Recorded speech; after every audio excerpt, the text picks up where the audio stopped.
ओम श्री शक्ति नमः। ओम श्री शक्ति नमः। ओम श्री शक्ति नमः। ओम श्री शक्ति नमः। माघ मास के स्नान से सुवर्ट को दिव्य लोक की प्राप्ति। वशिष्ठ जी कहते हैं, राजन सुनो, मैं आपसे सुवर्ट की चरित्र का वर्णन करता हूँ। यह शुभ प्रसंग श्रोताओं के समस्त पापों को तत्काल हर लेने वाला है। नर्मदा के रमणीय तट पर एक बहुत बड़ा अग्रहार ब्राह्मणों को दान में मिला हुआ गांव तथा वह लोगों लोगों में अकलंक नाम से विख्यात था। उसमें उसमें वेदों के ज्ञाता और धर्मात्मा ब्राह्मण निवास करते थे। वह धन्य धान्य से भरा था और वेदों के गंभीर घोष से संपूर्ण दिशाओं को मुखारित किए रहता था। उस गांव में एक श्रेष्ठ ब्राह्मण थे जो सुव्रत के नाम से विख्यात थे। उन्होंने संपूर्ण वेदों का अध्ययन किया था। वेदांत के वे अच्छे ज्ञाता थे। धर्मशास्त्र के अर्थ का भी पूर्ण ज्ञान रखते थे। पुराणों की व्याख्या करने में वे बड़े कुशल थे। वेदांगों का अभ्यास करके उन्होंने वर्कशास्त्र वेदों का अभ्यास करके उन्होंने तर्कशास्त्र, ज्योतिष शास्त्र, गद्य विद्या, ऐश्वर्य विद्या, शौसठ कलाएं, मंत्र शास्त्र, सांख्य शास्त्र तथा योग शास्त्र का भी अध्ययन किया था। वे अनेक देशों की लिपियां और नाना प्रकार की भाषाएं जानते थे। ये सब कुछ उन्होंने धन कमाने के लिए ही सीखा था।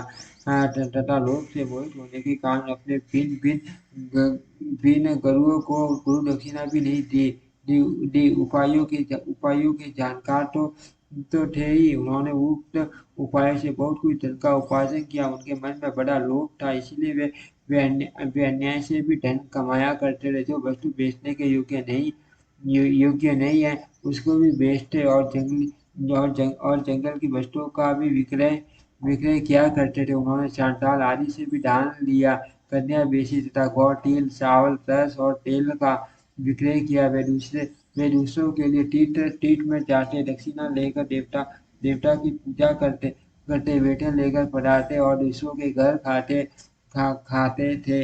इतना ही नहीं, वे नमक, पानी, दूध, दही और पकवान भी बेचा करते थे।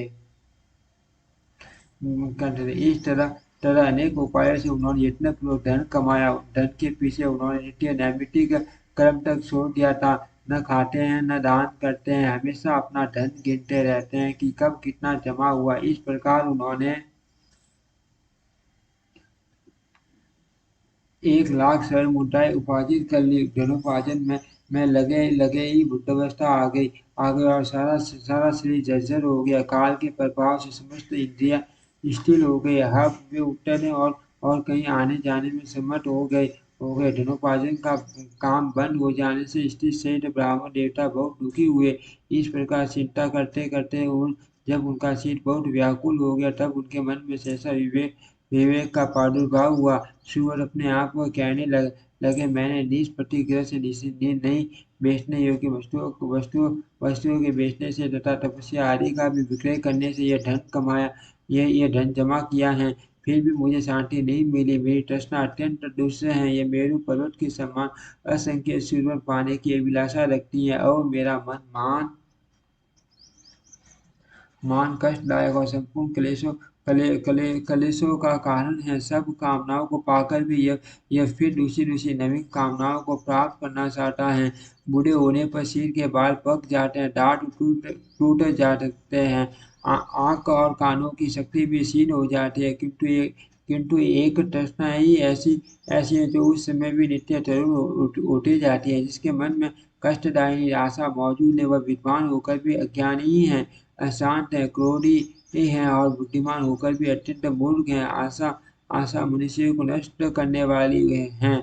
उसे अग्नि के समान जानना सही अर्थ। जो विद्वान सनातन पद को प्राप्त करना चाहता है, वह आशा का परित्याग कर दे। बल, तेज, यश, विद्या, सम्मान, शास्त्र ज्ञान तथा उत्तम कुल में जन्म, इन सबको आशा शीघ्र ही नष्ट कर देती है। मैंने इसी प्रकार बहुत क्लेश उठाकर यह धन कमाया है। वृद्धावस्था ने मेरे शरीर को भी गला दिया और सारा बल भी हर लिया। अब से मैं सदापूर्वक परलोक सुधारने के लिए प्रयत्न करूंगा। ऐसा निश्चय करके ब्राह्मण देवता जब धर्म के मार्ग पर चलने के लिए उत्सुक हुए, उसी दिन रात में कुछ चोर उनके घर में घुस आए। आधी रात का समय था। आततायी चोरों ने ब्राह्मण को खूब कस कर बांध दिया और सारा धन लेकर संपट हुए। चोरों के द्वारा धन छिन जाने पर ब्राह्मण अत्यंत दारुण विलाप करने लगा, हाय मेरा धन कमाना धन भोग तथा व्यर्थ मोक्ष मोक्ष किसी भी काम में नहीं आया। न तो मैंने उसे भोगा और न दानी किया, फिर किस लिए धन का उपार्जन किया। हाय हाय हाय, मैंने अपने मैंने अपने आत्मा को धोखे में डालकर ये क्या किया। सब जगह जगह से धान लिया और मदिरा तक का विक्रय किया। पहले तो एक ही गौ का प्रतिग्रह नहीं लेना चाहिए। यदि एक को ले लिया तो दूसरी का प्रतिग्रह लेना कदापि उचित नहीं। उस गौ को भी यदि बेच दिया जाए तो 60 पीढ़ियों को दग्ध कर देते। इस बात को जानते हुए भी मैंने लोग कुछ ऐसे पाप किए हैं। धन कमाने के जोश में मैंने एक दिन में एकादशी होकर अच्छी तरह संधि उपासना नहीं की थी। नहीं की, अकल पर ध्यान नहीं दिया या शरीर पर ध्यान से प्राणायाम भी नहीं किया। 3 बार जल पीकर और 2 बार ओट पोछ कर बलिपाटी आचमन नहीं किया। उतावली छोड़कर और हाथ में कुश की पवित्र लेकर मैंने कभी गायत्री मंत्र का अवासित उपांशु अथवा मानस जप भी नहीं किया। जीवों का बंधन छुड़ाने वाले महादेव जी की आराधना नहीं की। जो मंत्र पढ़कर अथवा बिना मंत्र के ही शिवलिंग के ऊपर एक पत्ता या फूल डाल देता, उसकी करोड़ों पीढ़ियों का उद्धार हो जाता है। किंतु मैंने कभी ऐसा नहीं किया। संपूर्ण पापों का नाश करने वाले भगवान विष्णु को कभी संतुष्ट नहीं किया। 5 प्रकार की हत्याओं के पाप शांत करने वाले पंच यज्ञों का अनुष्ठान नहीं किया। स्वर्ग लोक की प्राप्ति कराने वाले अतिथि के सत्कार से भी वंचित रहा। सन्यासी का सत्कार करके उसे अन्न की भिक्षा नहीं दी। ब्रह्मचारी को विधि पूर्वक अतिथि के योग्य भोजन नहीं दिया। मैंने ब्राह्मणों को भांति भांति के सुंदर एवं महीन वस्त्र नहीं अर्पण किए।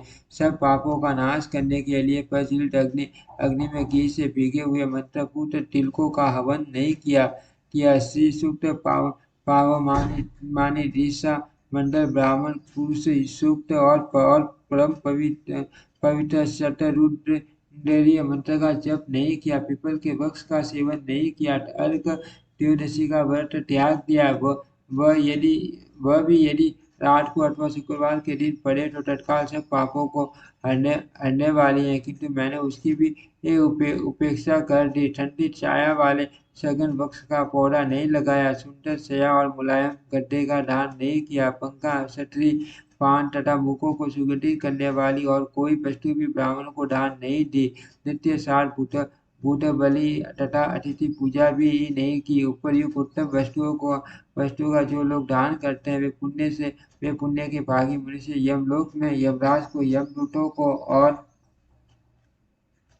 यमलोक की यातनाओं को नहीं देखते। किंतु मैंने यह भी नहीं किया। गौओं का ग्रास नहीं दिया। उनके शरीर को कभी नहीं खुजलाया। किसी में फंसी हुई गौ को जो गोलोक में मुख्य सुख देने वाली होती है, मैंने कभी नहीं निकाला। याचकों को उनकी मुंह मांगी वस्तुएं देकर देकर कभी संतुष्ट नहीं किया। भगवान विष्णु की पूजा के लिए कभी तुलसी का वृक्ष नहीं लगाया। शालग्राम शिला के पीठभूत शरणामृत को न तो कभी पिया और न मस्तक पर ही चढ़ाया। एक एक भी पुण्य में एकादशी तिथि को उपवास नहीं किया। शिवलोक प्रदान करने वाली शिवरात्रि का भी व्रत नहीं किया। वेद शास्त्र धन स्त्री पुत्र खेत और अटारी आदि वस्तु इस लोक से जाते समय मेरे साथ नहीं जाएगी। अब तो मैं बिल्कुल असमर्थ हो गया। अब तो कोई उद्योग भी नहीं कर सकूंगा। क्या करूं, कहाँ जाऊं। हाय, मुझ में बड़ा बड़ा भारी कष्ट आ पड़ा है। मेरे पास परलोक का राक्षस भी नहीं है। इस प्रकार व्याकुल सी होकर सूरत ने मन ही मन विचार किया कि अब मेरी समझ में आ गया। मैं धन कमाने के लिए उत्तम देश का कश्मीर को जा रहा था। मार्ग में भागीरथी गंगा के तट पर मुझे कुछ ब्राह्मण दिखाई दिए जो वेदों के पार काल में विद्वान थे। वे प्रातः काल मार्ग स्नान करके बैठे थे। वहाँ किसी पौराणिक विद्वान ने उस समय यह आधा श्लोक कहा था, मागे निर्विघ्न सलिले सुशिते विमुक्त पाप इष्टि देवम प्रयान्ति। माघ मास में शीतल जल के भीतर डुबकी लगाने वाले मनुष्य पाप मुक्त हो स्वर्गलोक में जाते हैं। पुराण में मैंने इस श्लोक को सुना है। यह बहुत ही प्रामाणिक है। अर्थ इसके अनुसार मुझे माघ स्नान करना ही चाहिए। मन ही मन ऐसा निर्णय करके सुव्रत ने अपने मन को सुस्थिर किया और 9 दिनों तक नर्मदा के जल में माघ मास का स्नान किया। उसके बाद स्नान करने की भी शक्ति नहीं रह गई। वे 10वें दिन किसी तरह नर्मदा जी में गए और विधि पूर्वक स्नान करके तट पर आए। उस समय से इससे पीड़ित होकर उन्होंने प्राण त्याग दिया। उसी समय मेरुगिरी के समान तेजी से विमान आया और माघ स्नान के प्रभाव से सुगंध उस पर आरूढ़ और स्वर्गलोक को चले गए। वहां एक मनवंतर तक निवास करके वे पुण्य इस पृथ्वी पर ब्राह्मण हुए। फिर प्रयाग में माघ स्नान करके उन्होंने ब्रह्मलोक को प्राप्त किया। ओम श्री शक्ति नमः। ओम श्री शक्ति नमः।